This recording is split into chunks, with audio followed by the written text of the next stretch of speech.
engagement for those that aspire to run as independent candidates. Of course, the rules according to the independent, to the IEBC. So the aspirants shall not be members of any registered political parties at least 3 months to the general election, hence the Thursday deadline. So if by Thursday you want to be an independent candidate and you haven't resigned from a particular party, then your chances will be very slim. The aspirants should submit their names and the symbols of to their commission for approval, and the IEBC will as well approve these symbols on the 10th of May. So these are some of the things that these particular aspirants should do before Thursday this week.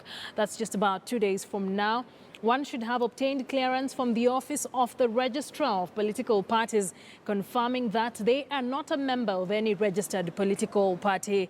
So in this few days, those who want to run as independent candidates, these are some of the things that you should do according to the rules put in place by the Independent Electoral and Boundaries Commission, IEBC, and Thursday will be your deadline. Let's now speak to Joy Brenda Mdivo, who is a political analyst, on the just ended nominations and the high number of aspirants who want to run as independent candidates. Thank you very much, Joy Brenda, for coming in. So 1,500 is a huge number. Are we possibly looking at the next parliament having the hugest number of independent candidates? It's very likely, especially those whose primaries happened a little bit earlier. So the systems are not in place, and that was the time when we saw a lot of shambles in the political party process, in the nomination process. Many of them had the time to consider. I mean, the first being Ms. Ngoro, and then Governor Mr. Otuoma, when he said that he's also going to run for governor as an independent. Yeah. And now we are seeing that trend is catching on, especially when people are feeling that they're aggrieved by the party process, but they're convinced that they have the support of the people. Because remember, the primaries are done by political parties who have limited capability. And we have seen that on both sides, from Jubilee side and also from NASO side, and we've also seen from some of the other smaller parties. There's some people who seem to be bespoken, that if they express interest, then they somehow are able to navigate the process. We saw others given express tickets where there was even no opportunity for primaries to be done. So if you've been working, for example, in constituency, building up your support base, and you feel you have a chance, and you don't want to affiliate with any other party, or for technical reasons, you cannot run on any other party in that area because it is grossly unpopular. The safest route for you to take is to run as an independent. It gives you the benefit of not having to pay anybody ridiculous fees to be able to get onto the nomination process.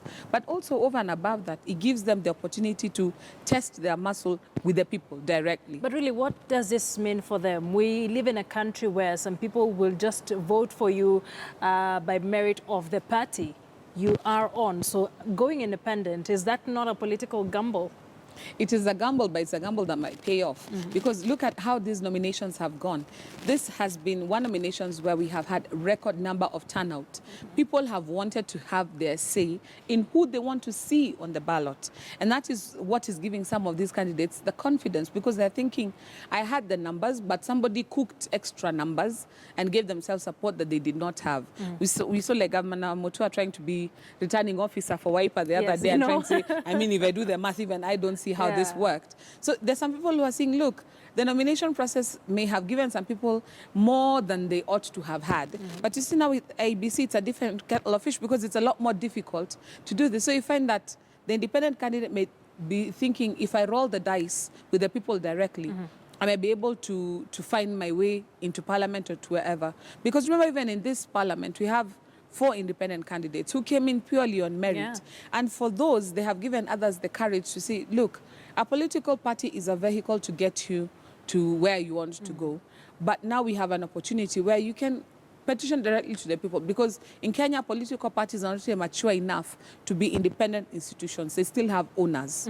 When we talk about the maturity of the party, what about the maturity of the Kenyan voter? Are we now in an era where we will vote for you purely on what your manifesto is, or what you've already done for us in the case of incumbents? Do you see that playing out in the general election like we've seen in this particular nomination exercise? Let's take Central Kenya, for example. That is one area where the voters have really demonstrated who they want to see on the ballot in terms of how many incumbents have fallen at the nomination stage.